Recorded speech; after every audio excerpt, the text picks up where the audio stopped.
오늘도 행복하세요. 오자유생의 연상 목사입니다. 오늘은 부활절을 당해서 고린도전서 15장 12절로 19절에 있는 말씀을 중심으로 해서 부활신앙의 능력이라는 제목으로 잠시 은혜를 나누고자 합니다. 오늘 여러분들 세상에 사는 모든 사람들에게 있어서 가장 중요한 것은 삶을 헤쳐갈 수 있는 참다운 능력이 있어야만 합니다. 건전한 정신적인 능력도 필요하고 건강한 육적인 능력에 그리고 적당한 경제적인 능력 그리고 사람과 더불어 사는 사회적 능력 등 여러 가지 능력을 갖추어야만 우리가 사는 세상을 바람직하게 살아갈 수가 있습니다. 그런데 우리 신앙생활은 또 다름이 없습니다. 저와 여러분들이 능력 있는 신앙생활, 바람직한 능력 신앙생활을 하기 위해서는 가장 중요한 게 바로 뭐냐면 마귀의 계기를 이기는 그러한 신앙의 능력이 있지 않으면 안 됩니다. 오늘 여러분들이 예수 믿고 있는 이 세상에는 여전히 악한 마귀의 세력이 함께 공존하고 있습니다. 예수님께서 마태복음 16장에서 신앙원 제자들에게 이제 말합니다. 이 말하면 이들에게 하나님의 비밀을 말해도 되겠다. 그래서 자기가 예루살렘에 올라가서 대생과 서기관과 장로들에게 붙잡혀서 못 박히고 십자가에 못 박힐 것을 얘기합니다.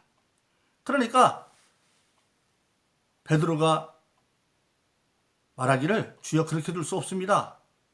그러니까 예수님께서 사단아 너희들을 물러가라 그렇게 말합니다.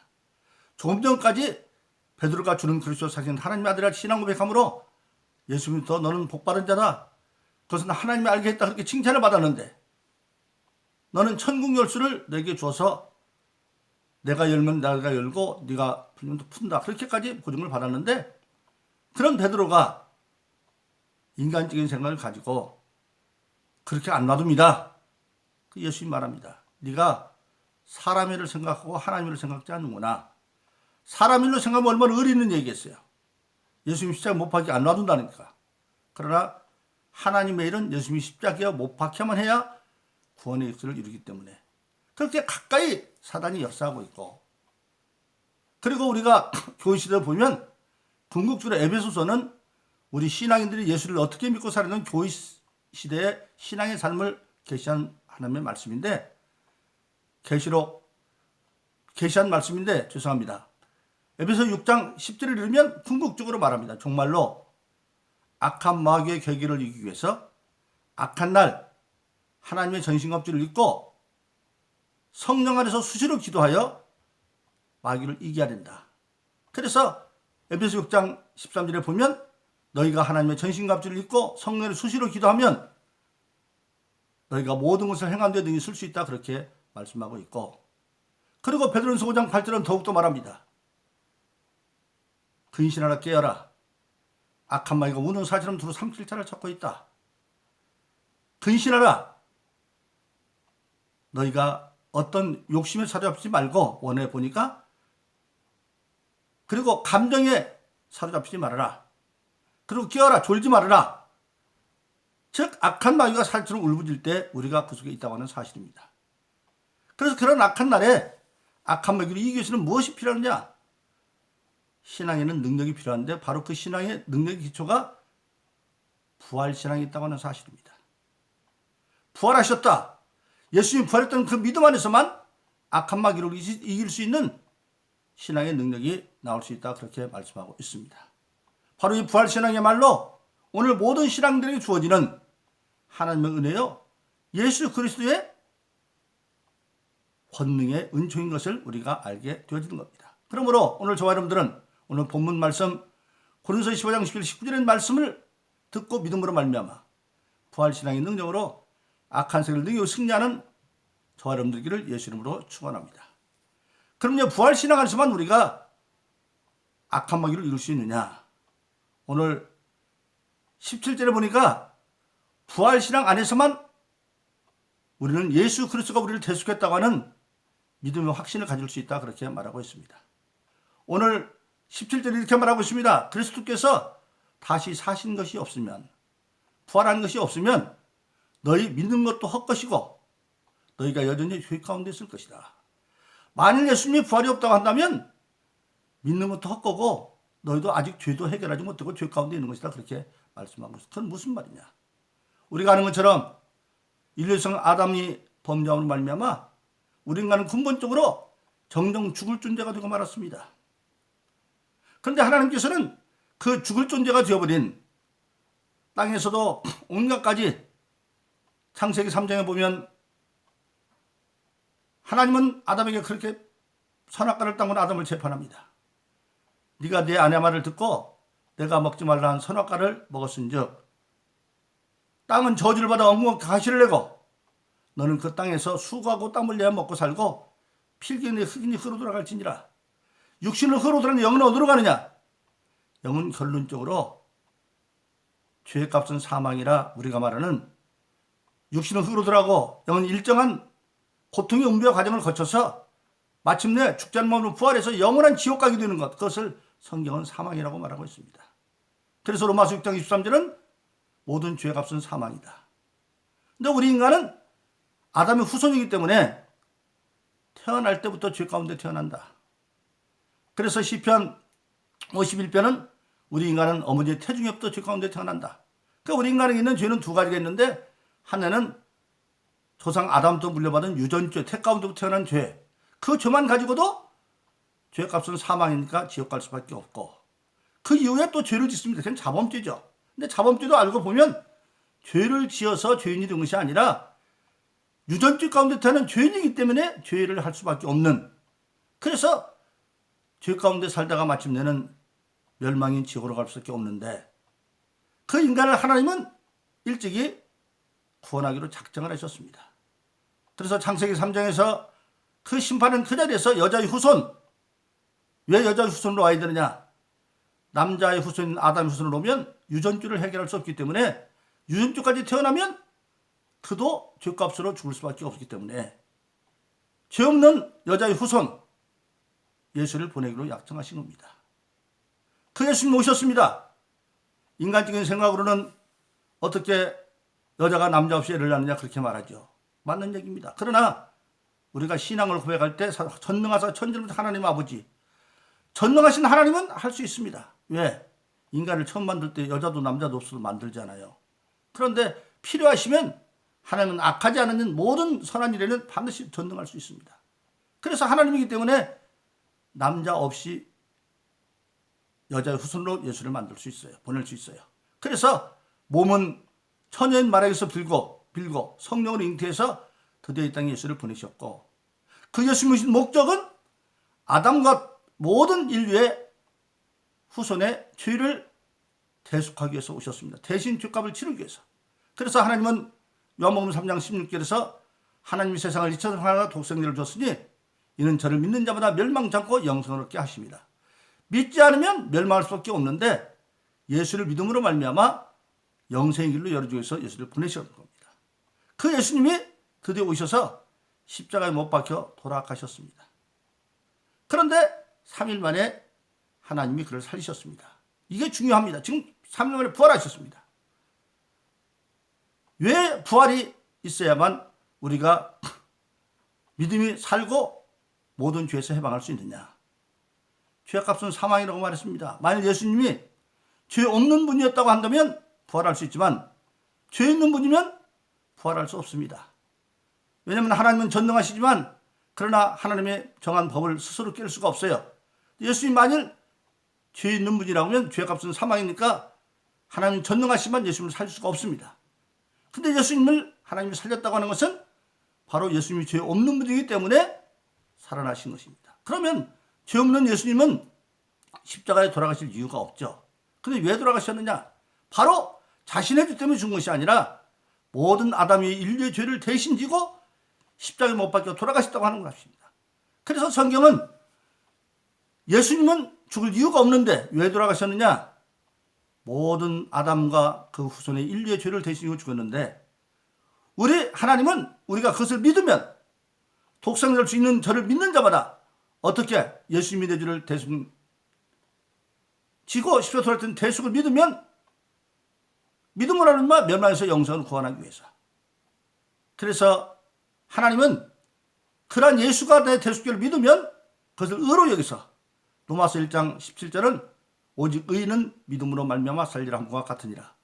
예수를 자기의 대속주로 믿으면 그것을 하나님은 의로 여겨서 불의가 죽을 주가 아니라 산자의 길을 열어서 그에게 살 길을 열어준 겁니다. 그래서 오직 의로 여기서 살 길을 열어주신 것입니다. 그래서 로마서 8장 1절 2절은 예수 그리스도 안에 있는 자마다, 즉 예수가 나의 대속자라는 걸 믿는 믿음 안에 있는 자마다 다시는 정죄함이 없나니. 생명의 성령의 법이 예수 믿고 내 성령을 선물로 줬죠. 모든 사망과 법에서 해방해버렸다, 그렇게 말하고 있습니다.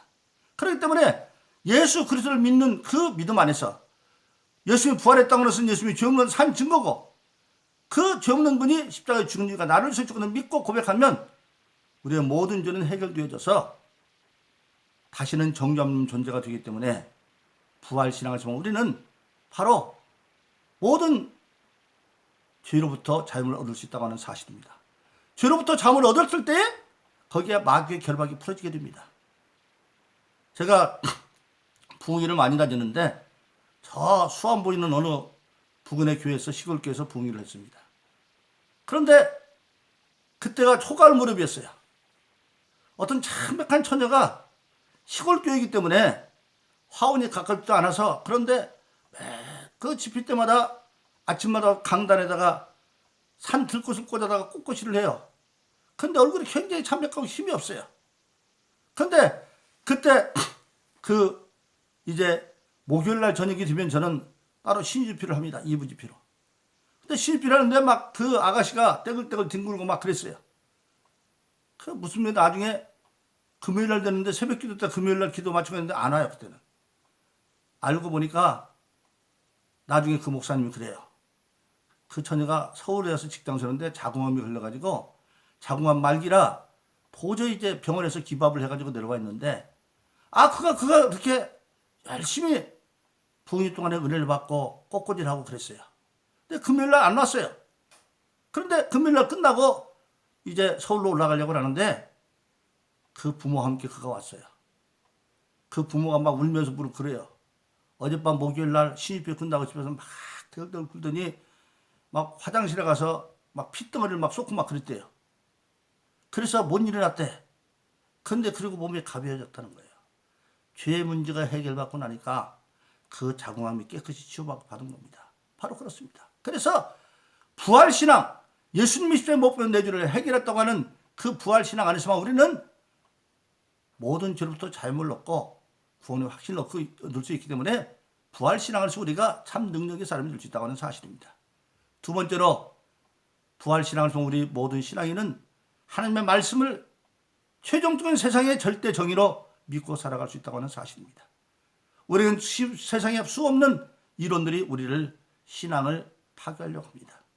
그러나 하나님 말씀 믿는 절대 믿음으로 이길 수 있는 것은 바로 부활신앙이 있습니다. 예수님은 당시의 제도권의 세력인 유대 세력인 대세나 소용한 바리새인들에 의해서, 그리고 세계 최강에 걸린 로마의 법인 총독 빌라도에 의해서 십자가에 못 박혀 돌아가셨습니다. 죄 없는 분이 하나님의 정의로운 그 공의를 외치다가 돌아가셨습니다. 그런데 하나님이 그를 살리셨습니다. 그건 뭐라고 하죠? 세상에 어떤 정의도 하나님의 정의를 이길 수 없다고 하는 사실입니다.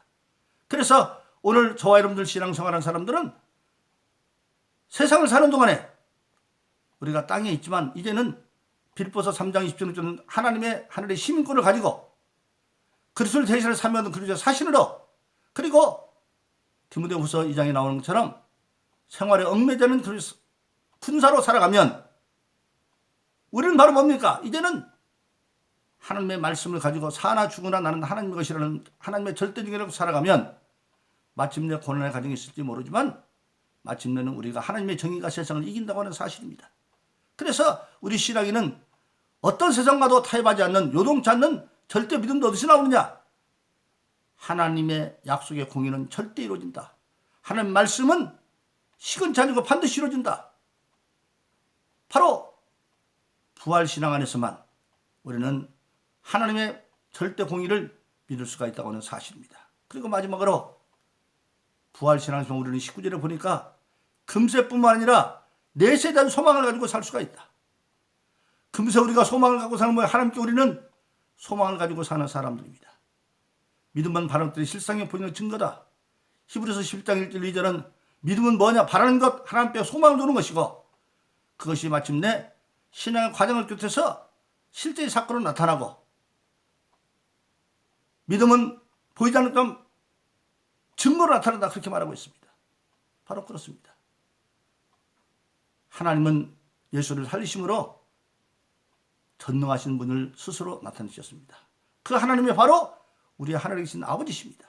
그래서 우리 신앙에는 세상에 어떤 어려운 문제가 있어도 그 문제에 절망하지 않습니다. 낭망하지 않습니다. 세상은 여전히 예수 믿고 사는 이 세상은 아직도 엉겅퀴 가시가 있는 고난의 땅입니다. 그러나 부활신앙을 가지고 있는 사람에게는 그 고난의 땅을 극복할 수 있는 믿음의 능력이 우리에게 주어져 있습니다. 그게 부활신앙입니다.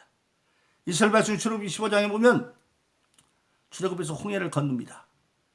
그 홍해 사건을 통해서 바로의 군대가 수장되었으나 이스라엘 백성은 육지를 걷도 다 건너서 하나님 앞에 대찬양을 합니다. 하나님이 산성이고 구원이고 찬양. 그런데 그들에게는 여전히 수루 광야가 앞에 있습니다. 바로 이게 인간의 현실입니다. 아무리 큰 날을 받았어도 큰 은혜를 받았어도 인생의 현실은 광야입니다. 사흘길을 갔더니 물이 떨어졌어요. 백성이 물이 떨어 난리예요. 그때 어떤 백성들이 와서 우물을 발견하고 물을 먹는데 그 물을 먹고 배를 잡고 뒹굴어요. 즉 그 물은 먹기에 부적절한 독이 있는 쓴물이었어요. 그때 모세가 하나님께 기도하니까 하나님이 한 나뭇가지를 가리키면서 그 가지를 꺾어다가 그 우물에 넣어라. 그랬더니 그 우물이 쓴물이 단물되어서 그 마라의 우물의 변화 사건이죠. 바로 그렇습니다. 그 나뭇가지 해독제가 아니에요. 다만 나뭇가지만 하나님께서 지시하는 대로 순종하니까 그 쓴물이 단물되어지는 바로 뭡니까? 인생의 삶은 쓴물과 같아요. 우리가 신앙의 소망이 있는 건 바로 뭐냐? 우리 삶에서 어떤 사람이 마라의 우물 같은 사람이 있어요. 한 가정에 골칫거리 사람이 있어요. 그런데 그가 예수 믿고 변화되더니 그가 변화되어 가정에 기여하는 사람이 되어지고 내가 하는 사업이 정말 부도 직전에 있어요. 그런데 하나님 뜻에서 은혜를 받으니까 그 부도 직전 기업이 살아나서 오히려 흑자 기업이 되어지고 이것이 바로 뭐냐면 하나님은 전능하시기 때문에 하나님의 뜻 아래서 먼저 큰 나라와 그를 구하면 마태복음 6장에 있는 것처럼 모든 걸 더해주는 은혜의 역사가 주어지는 겁니다. 바로 그렇습니다. 그리고 그것은 땅에서뿐만 아니라 하늘에까지 연장되어져서 오늘 19절에 보니까 그 소망은 금속 내세까지 연장되어진다. 바로 그렇습니다. 로마 고린도전서 1장 26절을 말합니다. 하나님 택하고 부르신 자를 봐라. 지혜 있는 자가 그리 많지 않고 문벌 좋은 자도 그리 많지 않고 능한 자도 그리 많지 않은데 하나님은 미련한 자를 택해서 지혜 있는 자를 부끄럽게 하고 천한 자를 택해서 문벌인 자를 부끄럽게 하고 약한 자를 저 능력인 자를 부끄럽게 한다. 즉 하나님은 세상적으로는 미련하고 천하고 약할지 모르지만 그가 믿음을 가지고 있으면 그를 택해서 하나님의 전능하신 능력으로 오히려 세상에 가진 자들을 부끄럽게 한다라고 하는 사실입니다. 바로 그렇습니다. 그래서 신앙 안에 절망이 없습니다. 믿음 안에 절망이 없습니다. 제가 어떤 기도원에 집회를 갔습니다. 처음 기도원 개원 집회를 하는데 거기 한 120명쯤 사람이 모였어요. 그런데 기도원에 식당도 다니는데 아직 봉사하는 직원이 없어요. 근데 첫 집회를 하고 나는데 그 어떤 집사님이 자기 교회 여자분들 와서 저한테 부탁하는 거예요. 저 식당에 사람이 없는데 자기들이 봉사 좀 하라고 감사하다고. 집회가 끝났어요. 집차 한 대가 오더니 그 아들들이 둘이 오더니 무릎을 꿇으면서 그 집사님은 과부인데 사실은 갑자기 중풍병에 걸려서 왼쪽 손을 쓸 수가 없어서 왔다는 거예요. 그런데 첫 설교 때 제가 겨자씨 설교를 했어요. 겨자씨 같은 자근데 믿음이 담기면 그렇게 큰 일이. 근데 갑자기 자기가 오른쪽 한쪽 팔이 겨자씨 같은 느낌이 들어서 믿음을 했는데 괜찮아서 고쳐졌다는 겁니다. 바로 그렇습니다. 바로 부활신앙은 그런 능력이에요. 그러므로 저와 여러분들은 오늘 부활절을 당해서 부활신앙 안에서 우리는 모든 죄부터 자유를 얻고 그리고 하나님의 정의를 들 때 믿음으로 땅에서 어떤 어려움이 있어도 부활신앙으로 이적을 경험해서 금수와 내세의 영생을 얻는 그런 능력 있는 신앙의 삶기를 예수 이름으로 축원합니다. 오늘도 행복하세요. 오 자유선생의 유현상 목사였습니다. 감사합니다.